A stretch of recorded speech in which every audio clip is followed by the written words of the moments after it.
雨是越来越大，水也越来越大，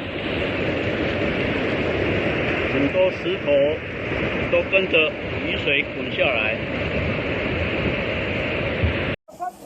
这边是由来基指示的房子旁边都已经淹水满出来，走水道，持续在把淤泥清理中。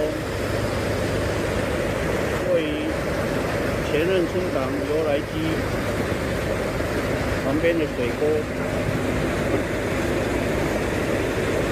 火车那边本来就是浅式溪流嘛，所以目前刚刚大概1-2个小时之前就是有状况，就是土石就是溢出来了。那边的居民是有撤离，大概11个人，但是目前的状况他们都是淤青了是没有在我们准备的是活动中心的收容所在，没有在那边。